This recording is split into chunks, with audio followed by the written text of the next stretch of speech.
Hello and thank you for joining me in this Mind Mastery video. Today I'm going to talk about the core wound of a schizoid personality, and I think it might be a last video I will make on this subject, at least in a very long time, because I think that it represents this last step, possibly last step in the recovery and developing self-understanding. If you haven't watched my previous videos on the schizoid, I cover subjects like developing present moment awareness, reconnecting with our bodies in order to combat this dissociation, which can help us to reconnect with this core wound, out of which, or possibly all symptoms of a schizoid personality stem. So if you haven't watched them, I recommend watching them first before you watch this last video, because from the outside, or when you haven't done that much work on that schizoid personality, on your own trauma related to schizoid personality, it possibly might not make much sense when I talk about this core wound, or perhaps you might get defensive, or perhaps you might say like, it's not true. That's why I think it's quite important to first reconnect with yourself, first reconnect with this ability to stay present within your own body in order to recognize different signs and different symptoms that might stem from this core wound. So as I go in deeper into this video, it probably is going to become clearer why it's important to stay present and reconnect with yourself first before addressing this core wound. So from my own experience, my own understanding, and also my professional experience of working with people with schizoid, it seems that essentially schizoid is a disorder of not being able to connect, not being able to stay alive, not being able to stay connected with life on this fundamental level. Why is that? Because the core wound that I've mentioned, which I'm going to describe in a couple minutes, is buried under this layers of different defenses. So what you probably recognize as typical schizoid traits. So avoidance of other people, avoidance of connections, emotional numbness, kind of not having many different emotions, but probably quite a few, and oscillating just between this few, like anger or sadness, if we have these emotions in the first place. And generally just avoiding opportunities and situations that might put us in a position of connecting with other people, of exposing ourselves, of recognizing our true self. So all the symptoms are actually, in my opinion, just defense mechanisms. And if you recollect, if you have seen my previous videos, I discussed something like schizoid quadrant. So this is a theory that a schizoid personality is kind of manifesting through these 4 different modes that a schizoid can get into. Which is a slave master, the exile, and the betrayer. So all these 4 modes actually, in my opinion, represent the defenses, the kind of trauma responses when our core wound is being triggered. So, for example, when we flip to an exile mode, which is this mode where we completely disconnect ourselves from life, from other people, and we just do our own thing, it is actually a trauma response. It is a response to our wound being triggered in some ways. Same goes with for example, the master quadrant, where we respond aggressively, where we try to control things in our lives. Again, it's a trauma response. It kind of represents this fight that we go through, fighting other people, fighting ourselves, so that we don't look at the core wound, that we don't experience it in the first place. So the core wound, in my opinion, is this most primal, most experiential, most kind of ancient part of ourselves. It's a non-verbal part of ourselves. That's why it's so difficult to describe it. That's why it might be so difficult to understand it in the first place, because it's fundamentally experiential. We could describe it as kind of existential fear of being alive, fear of connecting with other people, fear of, actually not even fear, maybe even terror, that refers to connecting with other people, to exposing ourselves, to being in the world on this fundamental phenomenological level, where we connect with everything and everyone around us through our emotions, through expressing ourselves. So if you imagine this fear, this terror, as something that is buried under all these defenses, you probably need to become aware first about all these defense mechanisms that you might be having. And only after understanding them, so that you know when it's happening, only then you will be probably able to reach this wound, this experience, because fundamentally it is an experience. It is a fear of being alive. And some people maybe even describe it as when we connect with other people, when we, for example, be intimate with others, while we share something about ourselves. And of course, there's degree to that fear, which depends how much actually comes out in our interactions and connections with other people. Some people describe it as if even a fear of death, because if we do connect with other people, if we do share ourselves, we're going to disappear, we're going to die, something bad is going to happen to us. So I would imagine that this fear probably comes from infancy, or maybe even before infancy, like some people theorize, which explains why it's so nonverbal, why it's so experiential, why we can't fully reach it with our reason.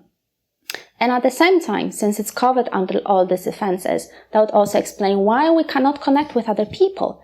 Even if some schizoids, for example, have this conflict that on the one side, I want to connect with others, but on the other side, there's this fear, right? So even if you do try to connect with others, but you're not fully aware, not fully within that core wound, you will not be able to make that connection, because in order to make that connection, you need to be in that relationship wholly, fully, right? With your wound, with that part of yourself that is nonverbal, that is experiential, that is hurt, that is traumatized, right? So, again, as a quick recap, the wound is kind of covered under all these defenses. And my previous videos probably deal mostly with these defenses that, but for example, staying present or paying attention to your body, paying attention to different signals in your body, and grounding yourself within the present moment allows you to then expand your awareness and perceive these different the defense mechanisms, so you can kind of find a way out of this labyrinth, so that you stop acting automatically as your defenses are telling you to act in order to protect this core wound, in order to not get hurt, not experience this, enormous terror that is underneath your personality, underneath the schizoid personality. So as you can imagine, the recovery will involve going into this unconscious realm, into this experiential realm, which kind of ties back to these videos I recently made on listening to your unconscious and reconnecting with it and creating this balanced relationship where you are open enough to receive signals from the unconscious and these different impulses and emotions and ancient parts of you, but at the same time you keep your self-awareness and you stay grounded in the present moment. So I think, in my opinion, the same rule applies to the schizoid core wound and healing it on this fundamental experiential level. But I think the trick is that the only way we can truly heal, that schizoid can truly heal, would be in the relationship with someone, because the wound will be triggered and will be exposed and will be experienced in relation to others. So you can try making different experiments in your life. Try to get closer to people that you know. Closer means that you express more emotions, you share more about yourself, and you learn more about other person, so you learn about their emotions. So there's this exchange kind of energy, of emotions, of feelings. If you try doing that experiment, and you are, of course, schizoid, diagnosed schizoid on the spectrum, or undiagnosed, you most likely will notice that the closer you get to someone, the bigger this fear gets. So the more you can experience. So essentially, when you are in a therapy, for example, and you are in this recovery of schizoid, the whole point of therapy is to re-experience this wound. So you bring it back from the unconscious, you experience it, and you heal it. So by healing it, I mean that you experience safety, you experience healthy and safe relationships, be it a therapist, or with your partner, or with your friend, or any other mental health professional who is willing to go on this journey with you. So this is not a very easy task because, as I said, it is this wound, this primary experience of fear and terror is buried under all these defenses that we are not very keen on giving up, because why would I want to give up on feeling safe, on controlling everything in my life, right? Why would I want to give up on kind of feeling maybe even strong or powerful, where I have everything under control and I'm a kind of master of my life in a sense? So why would I want to do that? And then there might be another defense which tells you like, oh, I don't need any connections in my life. I don't need relationships with other people, right?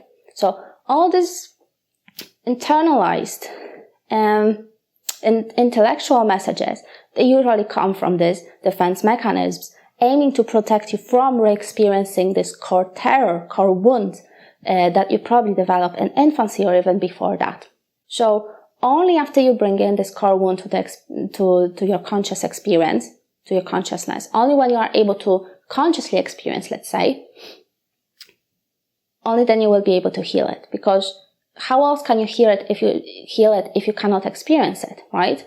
So the whole goal of therapy, or the whole goal of recovery, if you're doing it on your own or with your friend or with your partner, is to bring in that initial experience. And only then you can heal it by creating this safety, by proving to yourself that safety within relationships is possible, right? So not everyone out there is there to hurt you, and that there is more to life, essentially, than what you experience right now. Because as schizoids, we might feel like, all right, I'm having everything in control, everything is fine, I'm striving towards something. Maybe some of us experience some depression or anxiety occasionally, but generally, schizoids can be very functional in life, right? So why would we want to recover? Why would we want to change something if everything works the way it does? I think that's the question that you can only answer by yourself, by re-experiencing this deeper layers of your being, by trying to answer whether you are living fully to your potential, or whether there's something in life that you are not fully aware of, or maybe you're not fully experiencing, right? Because there are different layers to kind of connecting with life, right? We can be very superficial, we can be very closed off from life, or we can be very open and experience all these different feelings and emotions and relationships and challenges and opportunities, right? So this is the question that you can answer only by yourself, in order to find that motivation of whether you want to do some more healing and reconnect with this deeper and authentic part of you. My name is Joanna and I'm a coaching psychologist. If you're not sure whether coaching is right for you, you can now schedule a free 20 minutes consultation. Thank you very much for watching. See you next time.